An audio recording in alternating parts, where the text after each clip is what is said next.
Everybody's favorite topic for the last 10 years, interest rates, am I right? Oh, yeah.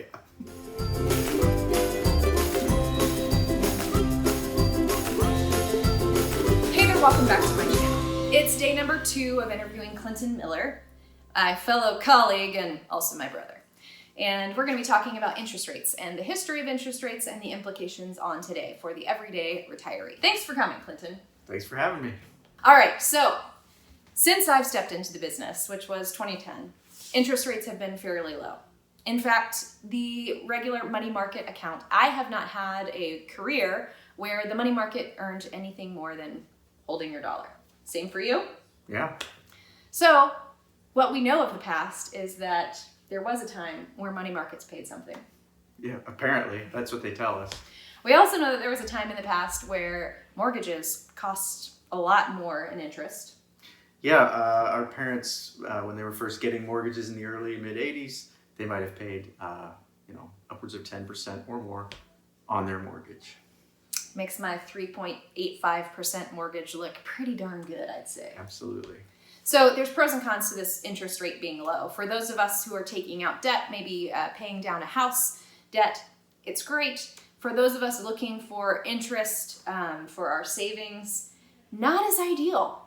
No, it's not. It's really hard to find something that gives a decent return and is fairly non-aggressive. Okay, Clinton, so as we think of the everyday retiree and how they are in retirement, needing some interest in a safer place like CDs or bonds, those were kind of ways that worked really well for generations of the past, but it's not working as well today. So tell us why. It's not working as well today because interest rates are so low.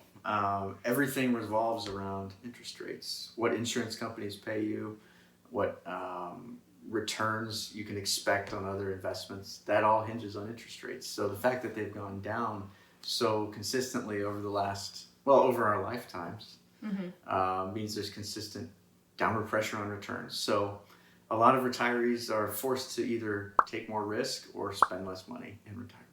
Yeah. Taking more risk as in taking on more stocks in their portfolio, because bonds really aren't a great place to have money right now. It's kind of like having your cake and eating it too, but the very opposite, like all the bad stuff of having a cake and eating it too, where you have to pay more money for a bond and then you get less return, right? Yeah, and what it also means is that when interest rates move, bond prices move pretty significantly. So you said something that I want to get a little more information on. You said something about the interest rates have been dropping for our lifetime. Mm-hmm. So say more about that. What's like the general trend of interest rates? Well, there's charts you can look at, but basically throughout the 60s, the 70s, interest rates were rising generally, and they peaked in the early 80s at a very high rate. And so borrowing was expensive at that time. You saw a lot of, like I said, mortgages were really high. Mm-hmm. Farms struggled to borrow money. It was very expensive. A lot of people went out of business. And then rates started coming down for various reasons. And over our lifetime, they've, as I said, dropped down significantly. And they've kind of been bottomed out for the last 10 years. Generally, yes. Ish.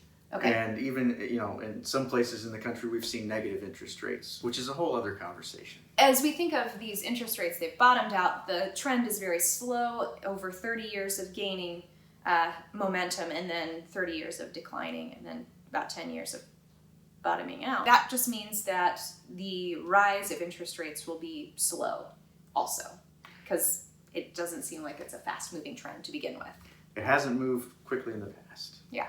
So as you think about your bond portfolios, as your CDs, your annuities that are paying an interest rate as well, every investment manager is having a hard time figuring out what to do with safe money, quote unquote, and giving you that return. So that's going to be slim pickings, as we say, for getting a really good interest rate from safe, quote unquote, money. Absolutely. So what we try to do is look at some of the other things we can control, since we have no control over interest rates, to make sure that retirement income is adequate. Mm-hmm. One of the things you can do is make sure you're getting the most out of Social Security. It is a resource. It is backed by the U.S. government, just like a lot of the bonds that are traded. That's a good point, because a lot of people wait until the very end of their career, maybe the last year, to plan for retirement. But if you're actually setting yourself up a couple of years earlier, not stepping into Social Security too quickly, just going through the process of planning your retirement income thoughtfully, you can navigate some of these trends that we're seeing happening with interest rates. Great. Well, thank you for being on our channel again today, Clinton. And for you, if you are considering your retirement income, thinking about interest rates being low, not really sure what to do with that money that you maybe would have kept in the bank or with bonds, and you just want to talk to somebody about it and figure out what to do with your portfolio, well, that's where a pleasant financial conversation comes in. And you're welcome to go to our website, www.pleasantwealth.com, to set that meeting, and we'll look forward to seeing you. So until next time, friends, you take care.